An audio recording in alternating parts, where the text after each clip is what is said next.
අද වීඩියෝ අපි ගැන තියෙන ගොඩක් කට්ටිය මගෙන් නිතරම අහපු ප්‍රශ්නයක් ගැන. ගොඩක් කට්ටිය මේක මගෙන් LinkedIn එකේ මැසේජ් කරලා ආවා, WhatsApp එකේ මැසේජ් කරලා ආවා, තව මගේ යාළුවෝත් ඇහුවා මේකට මොකද්ද කරන්න කියලා. අන්න ඒ ප්‍රශ්නෙට විසඳුම තමයි අද මේ වීඩියෝෙන් ගෙනත් තියෙන්නේ. මොකක්ද මේ ප්‍රශ්නේ කියලා කිව්වොත් හැමෝම අහන දෙයක් තමයි මගෙන් AWS එකට සල්ලි නොගෙව නැත්නම් අපිට බිල් එකක් එන්න නැතුව ටෙස්ටිං වැඩ, ඩිප්ලොයිමන්ට්ස් වැඩ නැත්නම් ප්‍රොඩක්ෂන් එකට දාන්න කලින් අපිට ඒක ටෙස්ට් කරගන්න විදියක් තියෙනවද කියලා. මම ගොඩක් කට්ටියට කිව්වා එලාම් එක සෙට් කරගන්න පුළුවන් cloud watch එක. එතකොට ඔයාලට බිල් එකක් වැදුනොත් ඔයාලට ආපහු අනිත් පැත්තට දැනගන්න පුළුවන්. නැත්නම් පොඩ්ඩක් සේෆ් විදියට වැඩ කරගන්න කියලා. ඒත් අනිත් පැත්තට ගොඩක් කට්ටිය මට කියපු දෙයක් තමයි ඔය වැඩේ කරන්න පුළුවන් වුණාට, ඒ වගේ මේ AWS recommend කරපු දේ ඕක වුණාට සමහරක් ස්ටුඩන්ට්ස් ලා නැත්නම් undergraduates ලෝක ටෙස්ට් කරද්දි හරියට මේ විදියට යාලට ඕක notify කරගෙන එලාම් එක check කරගෙන ඉන්න හරි අමාරුයි. හදිස්සියවත් ලොකු බිලක් ආවොත් එතන ලොකු අපරාධයක් වෙනවා. අන්න ඒ හේතුව නිසා හැමෝටම දැනගන්න විදියට මම මේ වීඩියෝ කරනවා කොහොමද AWS cloud development එකක් ඔයාගේ local PC එකේ කිසිම විදියකට ඉන්ටර්නෙට් එකට කනෙක්ට් නොවි නැත්නම් AWS එකට කනෙක්ට් නොවි කොහොමද local PC එකේ මේ ඩෙවලොප්මන්ට් වැඩේ කරගෙන යන්නේ කියලා. මේ tool එක මොකක්ද කියලා කියන්න කලින් මම මුලින්ම මේකේ තියෙන ප්‍රයෝජන මොනවද කියලා ඉන්නම්කෝ. ඔයා ඩෙවලොපර් කෙනෙක් වෙන්න පුළුවන්. නැත්නම් ඔයා ස්ටිල් undergraduate කෙනෙක් වෙන්න පුළුවන්. මේ කවුරුණත් ඔයාට අනිවාර්යයෙන් මේක ලොකු ප්‍රයෝජනක් තියෙවි. ඔයා ඩෙවලොපර් කෙනෙක් නම් ඔයා කම්පැනි එකේ නැත්නම් ඔයාගේ පර්සනල් ප්‍රොජෙක්ට් එකක් ඩෙවලොප් කරනවා නම් ඔයා අනිවාර්යයෙන් ප්‍රොඩක්ෂන් රිලීස් කරන්න කලින් ඔයා ටෙස්ට් කරන්න ඕනේ. ඔයා AWS යූස් කරනවා නම් ඔයා AWS cloud එකට ඩිප්ලොයි කරලා ටෙස්ට් කරන්න ඕනේ. ඒත් මේකට කොස්ට් එකක් ඇඩ් වෙනවනේ.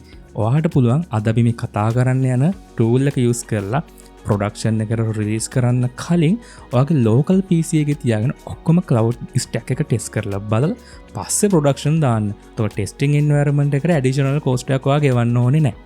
ඊළඟ දේ තමයි ඔයා CI/CD pipeline එක යූස් කරනවා කියමුකෝ. උදාහරණයක් GitHub Actions ඔයා යූස් කරනවා.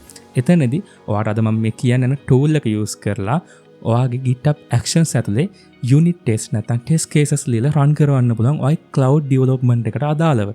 අනිත් දේ තමයි මම මුලින් කිව්වා වගේ undergraduate කෙනෙක් නම් student කෙනෙක් නම් එයාට කිසිම බය වෙන්න දෙයක් නැහැ. සමහරකට එයාට debit card එකකට credit card එකකට නැති වෙන්න පුළුවන්. එයා තාම පොඩි කෙනෙක් වෙන්න පුළුවන්. එයාට register වෙන්න AWS වගේ cloud එකකට. අන්නේ කෙනාට පුළුවන් අද මම මේ කියන tool එක use කරලා local PC එකේ එයාගේ local AWS cloud එකක් හදාගන්න.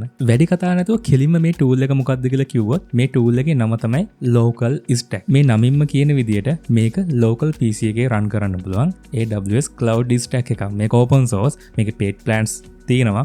ඔයා ස්ටුඩන්ට් කෙනෙක් නම් ඔයා යුනිවර්සිටි යන ළමයෙක් නම් ඔයාට පුළුවන් මේකේ ප්‍රෝ පැකේජ් එක ෆ්‍රී ගන්න. මොකද GitHub එකේ ස්ටුඩන්ට් ඩෙවලොපර් පැක් එකත් එක්ක මේකත් ඉන්ක්ලූඩ් වෙනවා. මේකෙන් වැඩ කරන විදිය ගැන මම චූටි ඩෙමෝ එකක් කරලම පෙන්නන්නම්. මේක පාවිච්චි කරනකොට කොච්චර ලේසිද, මේක ඉන්ස්ටෝල් කරගන්න කොච්චර ලේසිද, මේක වැඩ ටික කරගෙන කොච්චර ලේසිද කියලා මම චූටි ඩෙමෝ එකක් කරලා පෙන්නන්නම් ඔයාලට දැනගන්නත් එක්ක. දැන් ඔයාලට මගේ කම්පියුටර් ස්ක්‍රීන් එක බලා ගන්න පුළුවන්. මම මුලින්ම මගේ setup එක explain කරගෙන ඉන්න. මම මෙතනදී demoable app එක නිසා චූටි Node.js project එකක් තමයි හදාගෙන තියෙන්නේ. මම මේ project එකේ package.json file එකට ගියාට පස්සේ මම මුලින්ම import කරගෙන තියෙන AWS SDK එකේ client S3 package එක. ඊළඟට .env module එකක් import කරගෙන තියෙනවා. මම මේ env file එක පොඩ්ඩක් explain කරොත් env එකේ තියෙන වගේ normal විදිහට use කරන AWS access key id ඊපස්සේ secret එක, region එක, ඊපස්සේ AWS endpoint එක. මම මේ ටික පොඩ්ඩක් දැන් තියලා ඊළඟට මම යනවා මගේ ටර්මිනල් එකට. ටර්මිනල් එකේ මම දාගෙන තියෙනවා මගේ Docker run එකක්. මොකද මේ Docker run එක? මේ Docker run එක තමයි local stack එක. මම මෙතන run කරන්නේ Docker container එකක් විදියට. මම මේ ඔක්කොම commands and ඔක්කොම scripts ඔක්කොම මගේ GitHub එකට upload කරලා මම මේ වීඩියෝ එකේ description එකට add කරනවා. එතකොට ඔයාලට මගේ commands ටික ලේසියෙන්ම බලා ගන්න පුළුවන්. ඔයාලා මේක run කරන්න ඕනේ. මම මේක run කරගෙන ඉන්න. ඒක run වෙනකන් මම අනිත් ටික explain කරන්නම්. මම මුලින්ම මෙතන හදාගෙන තියෙන පස්සේ app.js ෆයිල් එක. ඊපස්සේ මම මෙතන .env එක import කරගෙන තියෙනවා. ඊපස්සේ normal අපි AWS SDK use කරනවා වගේම S3 එකට අදාළව තියෙන S3 client, create bucket command එක, ඊපස්සේ get object, put object ඒ commands ටික හදාගෙන තියෙනවා. ඔයාලට බලන්න ලේසි වෙන්න. ඊපස්සේ මම console logs ටිකක් දාගෙන තියෙනවා. ඒ වගේම මගේ endpoint එකත් මෙතන set කරගෙන තියෙනවා local එකට. ඔය normally AWS SDK එකත් එක්ක වැඩ කරන විදිහට ඔයාලට මේක setup කරගන්න පුළුවන්. චූටි වෙනසකට තියෙනවා. ඔයාලට endpoint එක පොඩ්ඩක් වෙනස් කරන්න වෙනවා. එච්චරයි. වෙන කිසි වෙනසක් නැහැ. ඔයාලට මේ වැඩ ටික ඒ විදිහටම කරගෙන යන්න පුළුවන් local stack එකත් එක්ක. මෙතන functions ටික මම චුට්ටක් explain කරගෙන ඔයාලට තේරුම් ගන්න ලේසි වෙන්න.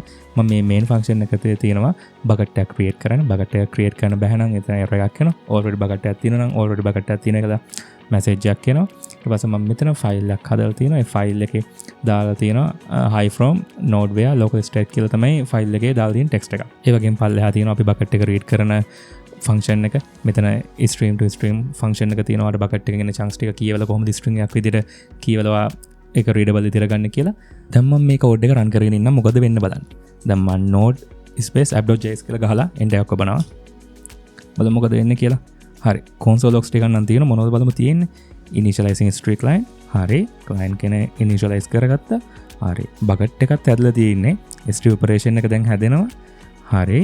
ඔන්න දැන් content එකද hi from node via local stack කියලා.